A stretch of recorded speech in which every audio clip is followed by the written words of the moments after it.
septembre, vous avez organisé un dîner au restaurant Le Rocher, que vous aimiez tant d'ailleurs, Le Rocher. Et en répondant aux questions des journalistes, vous aviez dit qu'aucun leader ne peut gérer cette armée-là. Et plus loin, sur la route en rentrant à la maison, dans votre voiture, vous avez dit ces leaders-là ont échoué de faux leaders. Vous le confirmez? Oui. Très bien. Et Monsieur Chérif, votre conseiller personnel, vous vous souvenez de lui? Bien sûr. Très bien. Il avait minimisé la mémoire, saboté la mémoire des victimes en disant que je ne sais pas pourquoi les Nations Unies, 10 morts, 20 morts, 200 morts peuvent avoir lieu au Sénégal, en Côte d'Ivoire, ici en Guinée, même si c'est 3 personnes qui tombent. La communauté internationale fait sortir ses griffes contre la Guinée. Voilà.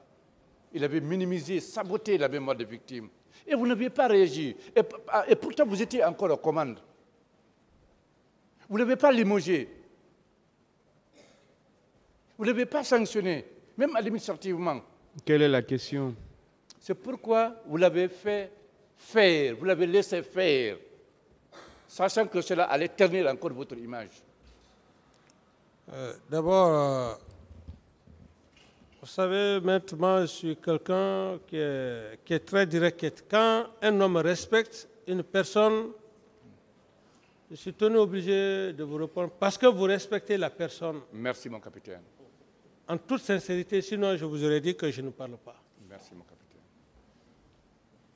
Quel que soit l'être humain a besoin de son respect. Parce que vous avez besoin de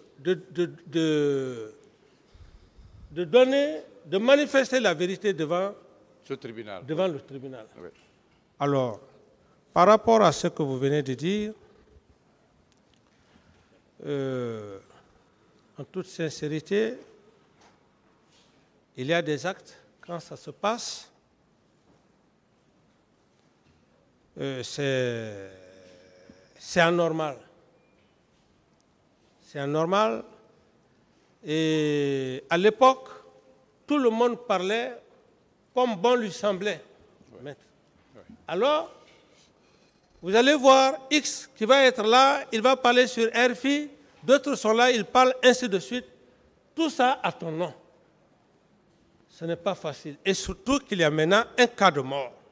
Des cas de mort. Alors, c'est autant dire que j'étais dans une situation extrêmement difficile. Qui fait que je ne pouvais pas maîtriser tous ces gens à tendance à faire de la propagande, tout ça et consort. Je m'excuse de l'expression. Mais ça ne faisait que, comment dirais-je, envenimer la situation et me créer d'ennui. Bien, mon capitaine. Oui. Le soir des douloureux événements du 28 septembre, sur les instructions de M. Marcel.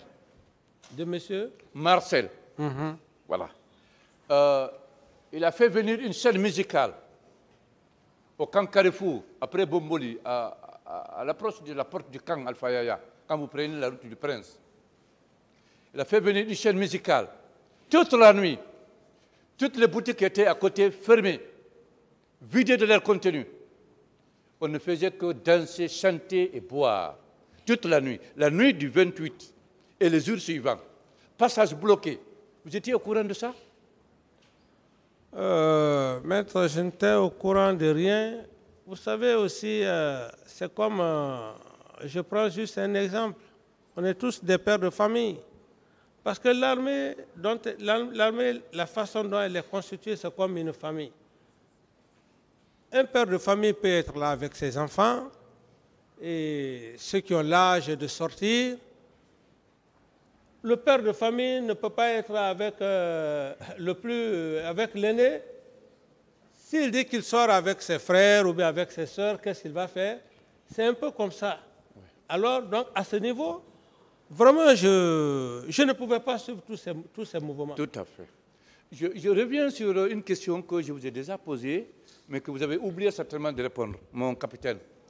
En partant à l'abbé, vous avez laissé le pouvoir dans les mains de qui à Conakry ici? Merci, maître, pour la simple raison que... Question. Vraiment, je vous respecte parce que vous Merci êtes beaucoup. aussi un homme. Moi, j'ai besoin des hommes comme ça pour échanger. Merci beaucoup, Même si capitaine. c'est pour toute la journée. C'est ce que j'avais dit à monsieur le procureur.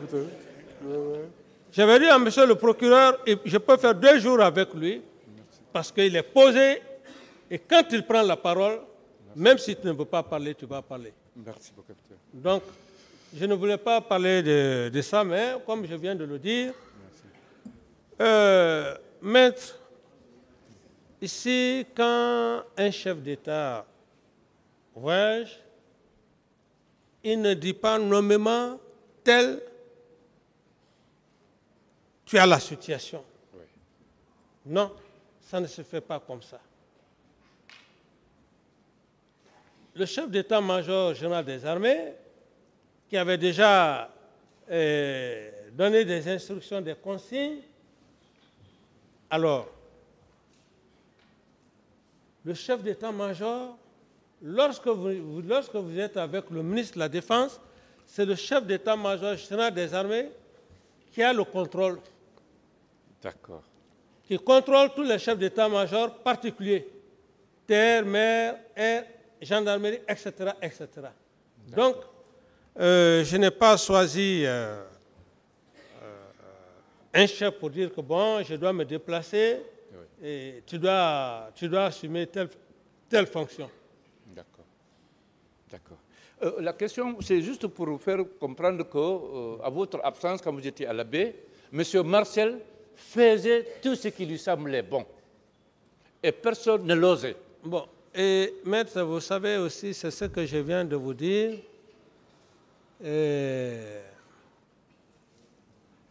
L'homme lui-même ne peut pas dire absolument à 100% qu'il peut avoir la maîtrise de son propre enfant. Même si son enfant vit avec lui, quel que soit son âge, il y a des moments quand l'enfant sort, l'enfant peut épouser d'autres comportements avec ses amis. Eh bien, le père de famille n'est pas là, le père de famille n'est pas à côté d'eux. C'est un peu la même situation. Donc, quand on a une armée de ce genre, on ne peut pas absolument connaître tout ce que les hommes font.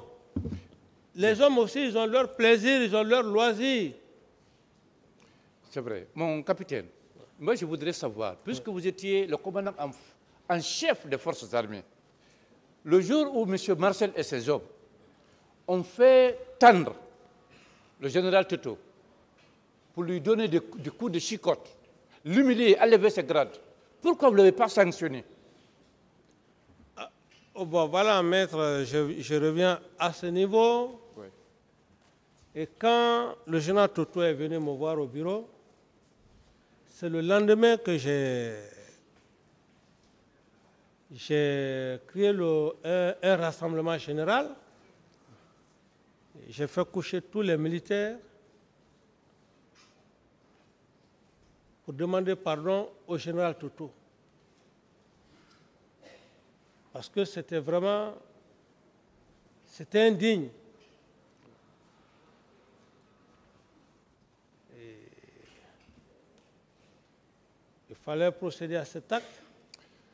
Vous convenez avec moi, mon capitaine, que M. Marcel faisait trop de bavures?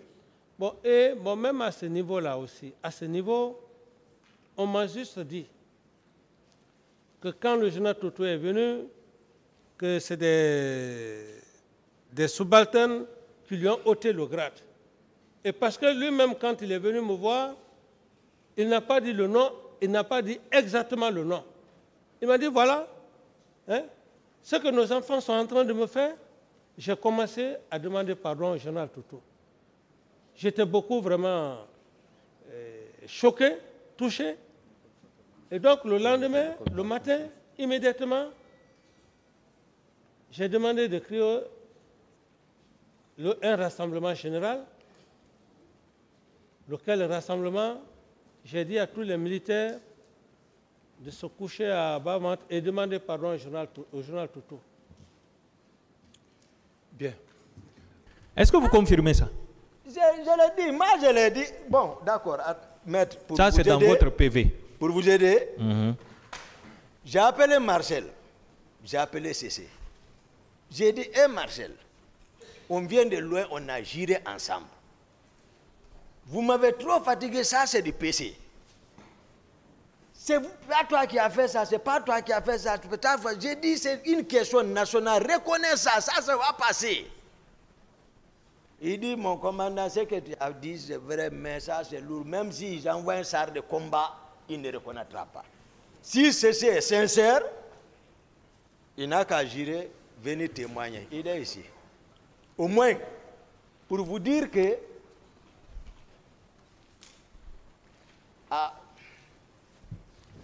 c'est un peu difficile. Ils ont tous frappé les leaders?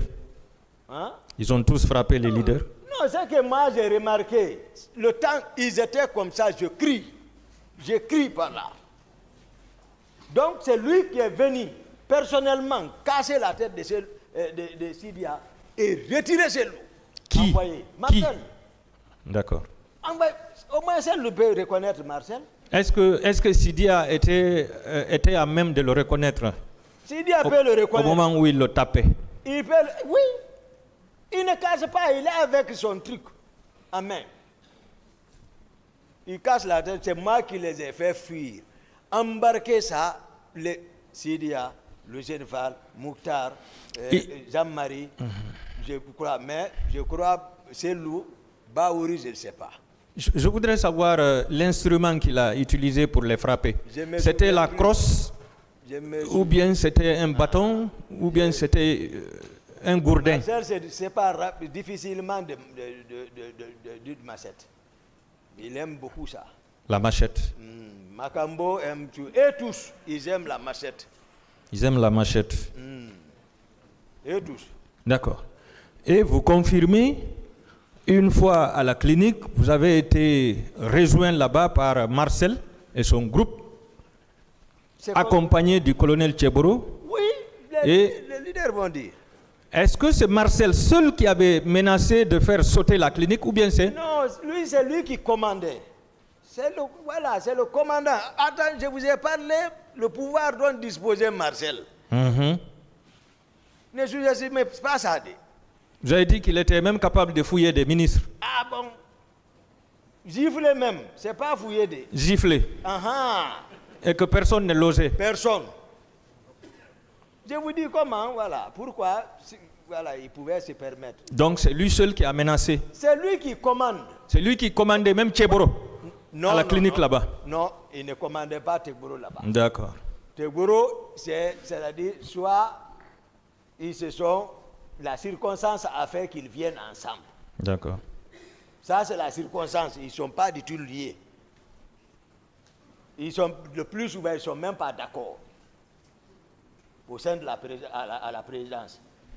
Tcheboro aussi disait qu'il avait des leaders à bord de son véhicule. Non, peut-être ça peut être... Il tâtonne, vous voyez, il peut prendre celle-là, je suis d'accord. Peut-être le ministre Baouri, certainement. Mais tout le reste, et ceci, même, je vous ai dit, Baouri, il n'a qu'à venir ici, expliquer devant la cour comment ils sont arrivés à la clinique. Tcheboro dit qu'on l'a appelé pour envoyer les gens à la clinique, mais c'est contre-vérité.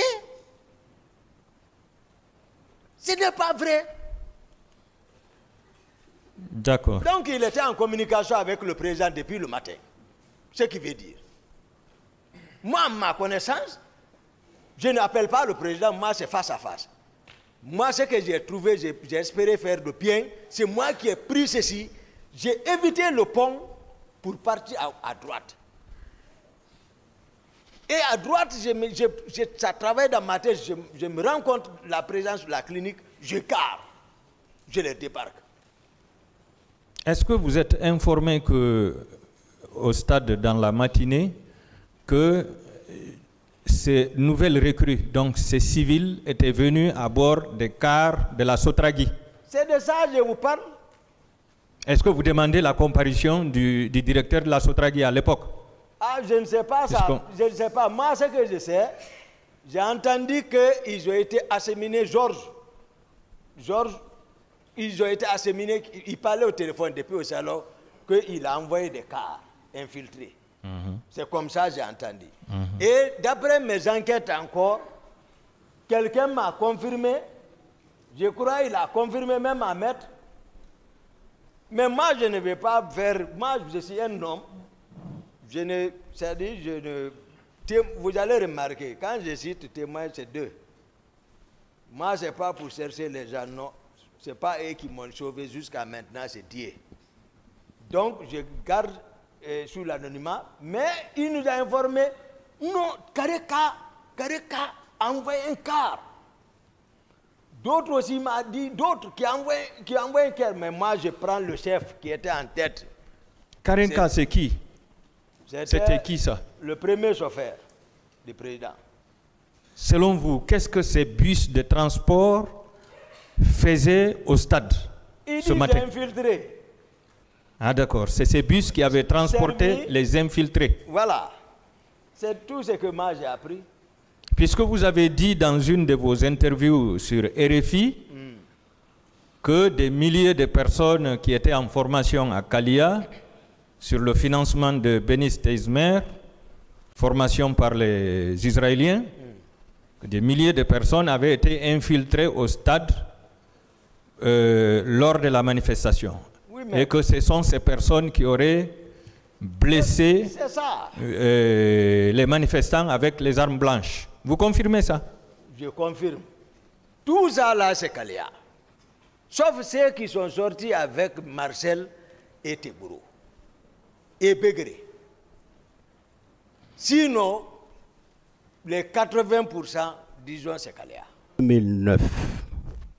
Est-ce que vous avez rencontré M. Toumba en compagnie de Makambo, Georges et Théodore? Non. Vous ne l'avez jamais rencontré ce 28 septembre? Non. D'accord. Devant le magistrat instructeur, vous aviez déclaré que le régiment de M. Toumba était composé de 120 hommes. Vous maintenez? Vous dites? Devant les juges d'instruction. Oui. Vous aviez déclaré que le régiment de M. Aboubakar Diakité alias Toumba était composé de 120 personnes. Vous confirmez cela? Moi, je n'ai pas dit ça. Vous n'avez pas dit ça? Et pourtant, ça apparaît dans votre interrogatoire. Je n'ai pas dit ça. Bien. Des témoins déclarent qu'effectivement, vous étiez au stade et même à la clinique Ambroise Paré. Vous confirmez votre présence au stade ou bien à la clinique? Je n'ai pas été au stade ni à la clinique Ambroise. Ni à la clinique. Au moment des faits, vous aviez quel grade? Lieutenant. À quel moment précis vous êtes passé au grade de capitaine? J'ai passé du grade de capitaine dans ma cellule au PM3. D'accord. Et qui a signé l'acte d'avancement? Le président, à l'époque, Sekouba Konaté, le général, qui avait fait un avancement général de toute l'armée. D'accord. Est-ce que vous maintenez que au niveau de la clinique, ce n'est pas la veille que vous avez été lorsque vous avez fait l'accident? Je n'ai pas compris. Vous avez dit la fois dernière, l'audience du 12, c'est déjà consigné dans tous les documents. Vous avez dit que c'est le 27 que vous avez fait l'accident à Kipé. Quelqu'un a dit Caporo, vous-même vous l'avez rectifié, vous avez dit non, c'est plutôt à Kipé. Est-ce que vous maintenez effectivement que ce n'était pas le 27 que vous avez fait cet accident? Je n'ai pas dit ici que j'ai fait l'accident le 27. C'était pas le 27? Non. C'était quand précisément? Je ne me souviens pas. Hein. Vous ne vous en souvenez pas? Je ne me souviens pas. Merci pour le moment, Monsieur le Président.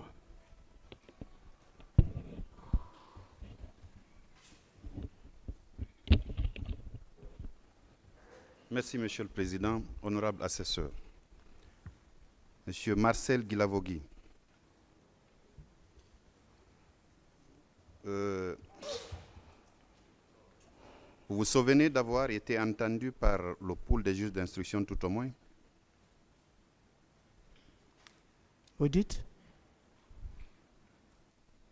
Je dis bien, Oui. si vous vous souvenez avoir été entendu par un pool de juges d'instruction. Oui. D'accord. Vous vous souvenez également que vous avez fait des déclarations devant ces magistrats de siège-là? Oui.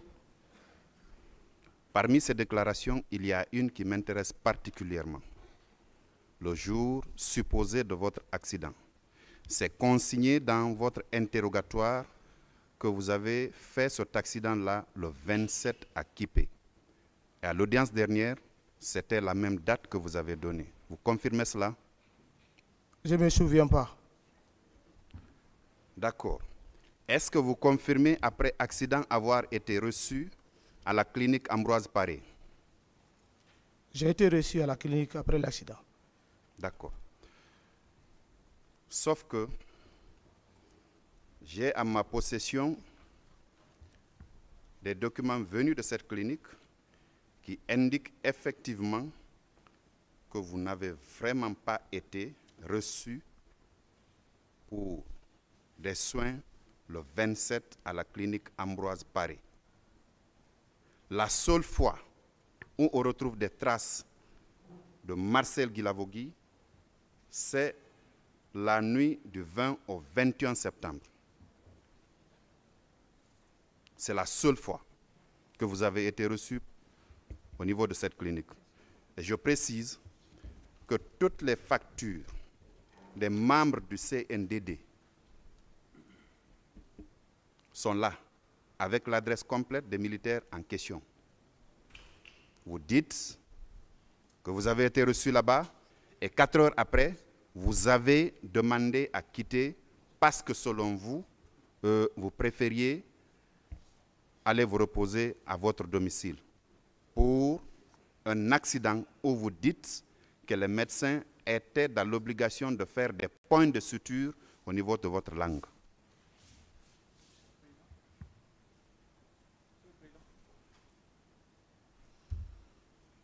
Vous confirmez cela, Monsieur Marcel? Confirmer quoi? Mon Dieu. Je dis bien, si vous confirmez que vous avez été reçu là-bas le 27 et que vous n'y aviez fait que 4 heures, au bout desquelles vous avez demandé à être libéré pour aller faire votre convalescence au niveau de votre domicile. Monsieur le procureur, je crois que tout ça là, c'est filmé. On est en train de filmer. Vous pouvez revérifier depuis avant-hier que j'ai parlé ici. Je n'ai pas parlé que j'ai fait l'accident le 27. J'ai dit que j'ai fait un accident. La question qui m'a été posée au milieu à la veille.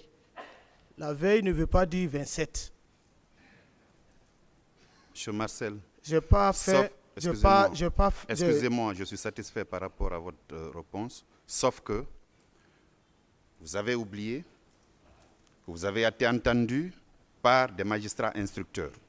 Vos déclarations sont consignées dans le procès verbal d'interrogatoire que vous avez bien voulu signer et après relecture, vous avez été donné afin de poser votre signature. Ce procès verbal est dans le dossier. Deuxièmement, à l'audience passée, vous avez dit publiquement ici que c'est en réalité le fait que vous soyez alité parce qu'ayant fait un accident la veille qui explique que vous n'étiez pas présent au stade du 28 septembre. C'est consigné dans le primitif, je n'ai aucun problème là-dessus. Est-ce que vous étiez effectivement à la clinique Ambroise Paré le 21 ou le 27? Je ne me souviens pas. C'est votre droit le plus absolu de ne vous souvenir même de l'évidence. Ensuite, puisque vous dites que vous ne vous souvenez pas de ça, je vais vous rafraîchir la mémoire par rapport à certaines déclarations qui ont été faites ici par des témoins, pas des moindres.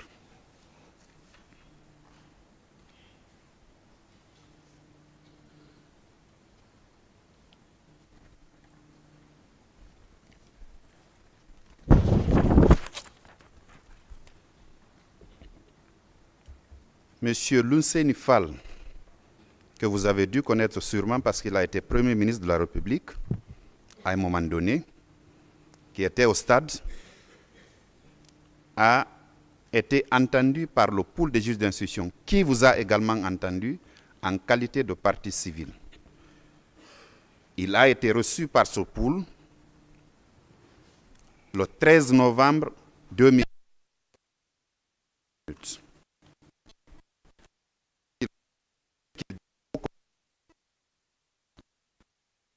Quand les juges d'instruction lui ont posé la question de savoir, en dehors de Toumba, avez-vous pu identifier d'autres militaires?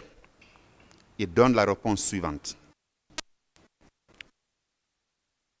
Le colonel Thiebro, Marcel Guilavogui et le lieutenant Toumba Diakité. Ça indique clairement que vous étiez au stade, non?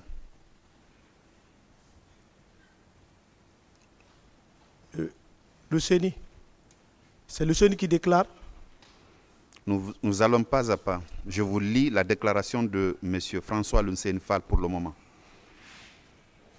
qui indique qu'il vous a formellement vu au stade du 28 septembre. Lui aussi ne dit pas la vérité, c'est ça? Il me confond. Il vous confond? Oui. D'accord. Peut-être qu'il y a un autre Marcel Guilavogui, qui est neveu de Dadis, qui ne soit pas vous, qui est l'adjoint de Toumba, qui ne soit pas vous, c'est ça? Je ne sais pas, mais moi, je n'ai pas été au stade. D'accord.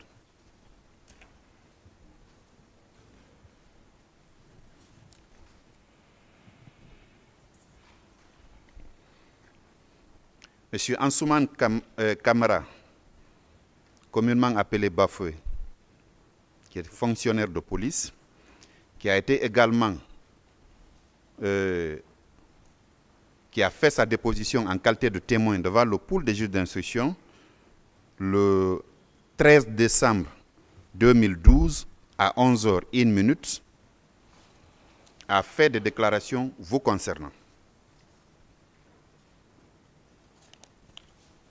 Il dit,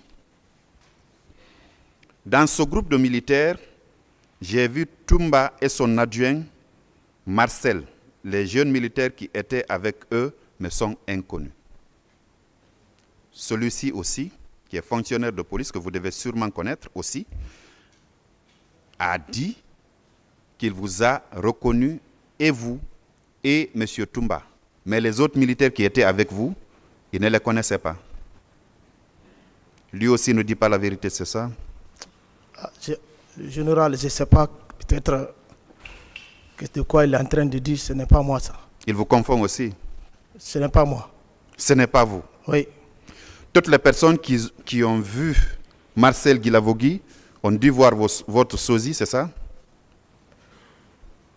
Je ne sais pas. C'est votre droit le plus absolu, M. Guilavogui.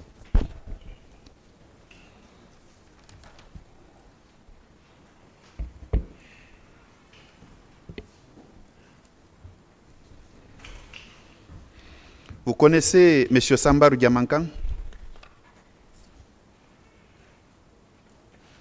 Oui, je le connais. Il est charmant. Il était. Il était charmant, comme vous? Oui, il a travaillé, c'est des grands, c'est nos anciens. Voilà. Il vous connaît aussi? Il nous a formés. Il vous a formés? Oui. Donc ça veut dire que lui, il ne peut pas vous confondre avec une autre personne? Parce que vous ayez reçu en formation? Je ne sais pas. Monsieur Marcel? Oui. Vous dites bien que c'est l'un de vos instructeurs, l'un de vos formateurs, n'est-ce pas? Oui. Lui, tout au moins, il est bien différent de M. François Lunseni Fall. Parce que votre formation a dû durer ne serait-ce qu'une bonne journée, je suppose, au cours de laquelle vous étiez en contact permanent avec ce monsieur Sambarou Diamanka, n'est-ce pas? On n'était pas en contact permanent. Votre formation a duré combien de temps avec lui? Bon, lui, il était à Nongoa, il venait, il nous montre la mécanique et il s'en va. Il a fait qu'une semaine avec nous. Une semaine? Oui. Pendant cette semaine, vous pensez qu'il peut vous confondre avec une autre personne? Bon, je ne sais pas, en plus, même, tu connais quelqu'un, tu peux confondre. En marchant même, tu peux voir une personne, tu confonds à d'autres personnes, même si tu connais quelqu'un. Même moi, ça m'est arrivé. J'ai vu quelqu'un, je croyais que c'est un de mes oncles. Je l'ai même poursuivi, il lui demandé, ah, c'est qui c'est toi, mon oncle? J'ai regardé, j'ai vu que ce n'est pas lui. D'accord. Alors, voici ce que votre formateur, qui vous a formé tout au moins pendant une semaine, a dit de vous.